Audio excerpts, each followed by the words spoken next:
como se está promoviendo tal ahora, cual, como no sé si vaya a ser la solución para el problema social que hay en Chile. Es que el problema social en una de esas no es algo que lo solucione necesariamente un postulado de normas que nos damos para saber cómo convivimos, sino que eso es un insumo, y me imagino que hay otros insumos que tienen que ver con medidas sociales y concretas. Claro, por ejemplo, lo que plantea Sol en relación al tema de ese Estado corporativo. Curiosamente, ese Estado corporativo que era de la década del 25 y 30, los conservadores en nuestro país insistieron mucho con el Estado corporativo, solo se puso fin en 1944 con el tema de la democracia, cuando el Papa de la época definió que la democracia era el modelo a seguir y por ende la democracia cristiana comenzó a tener peso y poder. Porque antes era el mundo... Pero los conservadores fueron los más opositores. Pero el Partido Conservador Social Cristiano sostenía hasta el 44, y la Iglesia en sí sostenía esa visión corporativa. Lo que estamos viendo ahora, esa discusión de los gremios, la mesa de unidad social. Claro, unidad social. Claro, uno está viendo, mira, la historia, como decía Hegel, es cierto que no se repite en círculo, pero parece ser que es espiral. Estamos viendo que estamos volviendo... No se repite, pero rima. Como estamos volviendo a esas corporaciones. Que a lo mejor quizás... No, para nada. Quizás las constituciones están en ese peso. ¿Cómo lo ves? No vamos a entrar en discusión de historiadores, que tú sabes que puede ser espantosa. No. A nadie del público le podría interesar que entráramos en una discusión de historiadores. 4 botellas de vino que no tenés. Quiero decir dos cosas muy generales. Una es de que ninguna de las constituciones tuvieron un origen propiamente democrático, pero todas se legitimaron democráticamente en su ejercicio. Y de hecho la del 33 fue tan longeva que terminó en un régimen liberal, habiendo partido por un régimen conservador. Y la del lo mismo la del 25, que se fue legitimando en todas las reformas, 80, siendo la última. Uno podría decir no quiero entrar que... a la del 80, espérate que reciba una cosa antes. Ya, pero después vamos a hablar del 80, sí, después volvemos a ella. Quiero decir de que primero en eso no sé si comparto contigo, Reinaldo, respecto a qué es el sentido de una constitución. El sentido de una constitución es decir, cuáles van a ser las normas básicas que nos van a regir para no matarnos en la calle. Y que define los derechos y garantías de los individuos que el Estado tiene que respetar, cómo van a funcionar los poderes del Estado y cómo se regulan precisamente para que haya un camino institucional respecto a los conflictos. Eso tiene que ver todo con nuestras vidas. Lo otro, sí, pero a nivel muy general. Sí. Lo que pasa pero es marca que marcos. cuando... No, eso no se puede vivir sin constitución. Absolutamente. Lo que quiero decir es de que cuando se contrapone lo constitucional a lo social, a mi juicio, se le está restando el valor al sentido de la política. Porque las políticas sociales las hace la política. Son precisamente los representantes del pueblo en el Poder Ejecutivo y en el Poder Legislativo, que efectivamente detentan la soberanía popular legítimamente, quienes están a cargo de hacer las políticas. Porque si no, tú le dejas a la Constitución que haga la política social. Con lo cual, la política como tal, el juego de las mayorías y las minorías, cómo se hace una política social, etcétera, no deja de tener sentido. Entonces, quiero decir, primero, toda constitución tiene una raigambre liberal, desde que parte por definir los derechos de los individuos. O sea, desde que dice libertad de expresión, libertad de movimiento, etcétera, somos todos iguales ante la ley, son todos derechos clásicamente liberales. Entonces, no quiero decir esta contraposición entre lo constitucional y lo social, creo que son paralelas, no necesariamente... O son complementarias, más. Son complementarias y que no necesariamente una para existir tiene que tener la otra. Y es que es bien importante para lo que estamos viviendo. Sí, y se ha discutido mucho cuánto límite le puede poner también a la política o no, porque una cosa es hacer marco y otra cosa es hacer límite a la creación de políticas públicas, pero no nos queda tanto tiempo y me gustaría que ambos opinaran sobre un punto.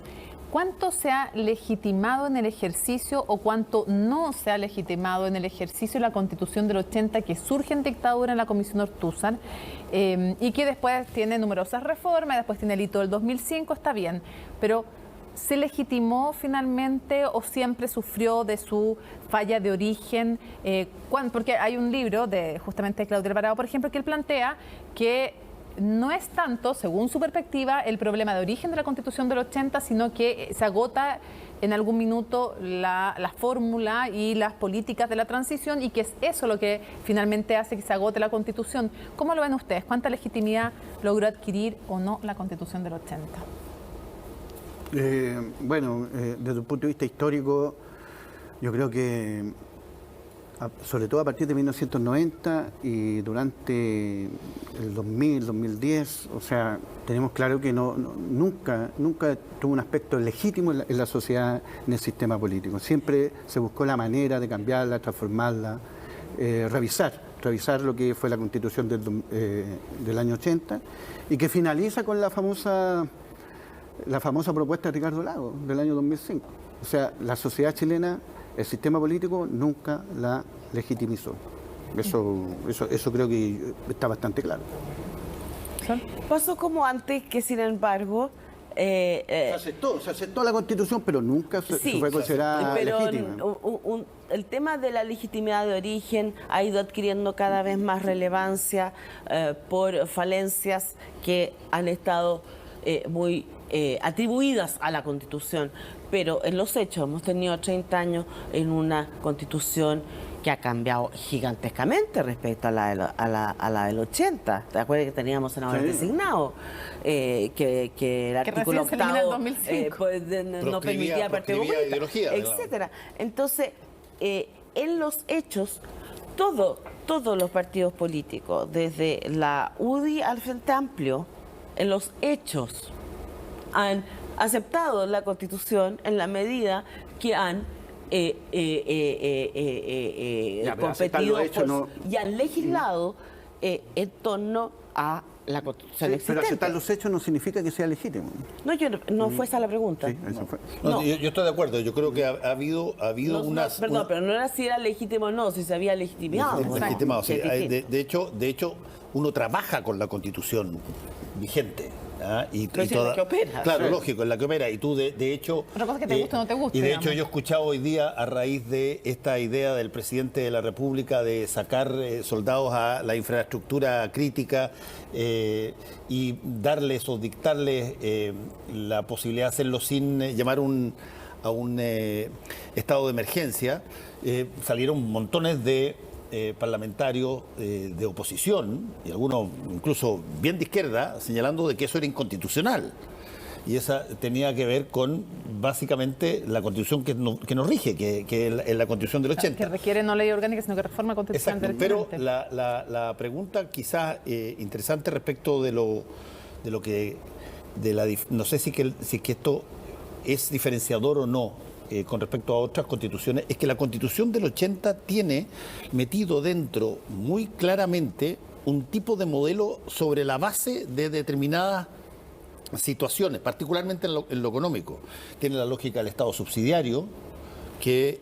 hay una discusión al respecto, hay muchos que dicen que no. Que no están en la ADN de la Constitución. Que no necesariamente.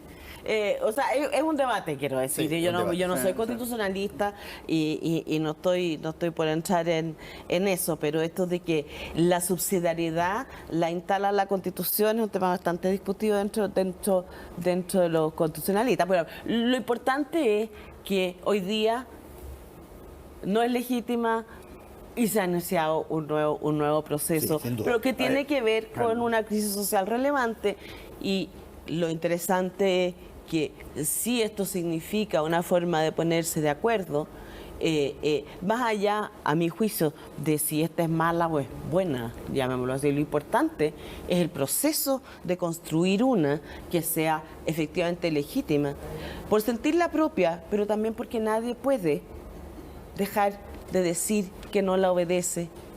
Exacto. Porque es ilegítima. Claro, entonces es un tema de orden y de legitimidad social tremendamente importante. Yo creo que sí, probablemente esta va a ser la primera constitución legítima que la sociedad en general la va a reconocer. Si es que se aprueba este principio de la nueva constitución. Si es que se desarrolla como todo el mundo en las conversaciones académicas con personas, en este caso de la calle, sostiene aquello. Yo creo que va a ser la primera realmente legítima que va a existir en nuestro país. Porque volviendo a esa constitución del 25, fue elegida por menos de la mitad de la población. Yo vuelvo a la distinción legítima de origen.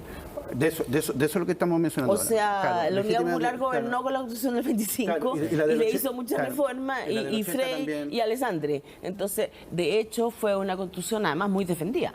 Después, digamos, después Vamos de la a hacer reforma. una pausa y regresamos. Los partidos políticos pero generalmente no fue muy defendida. Reinaldo Hernández, Sol Serrano, muchísimas gracias a ambos por Gracias. habernos acompañado Gracias, en esta gracias. hoja en blanco. Muchas gracias. Gracias a ustedes. Gracias. Pausa y regresamos.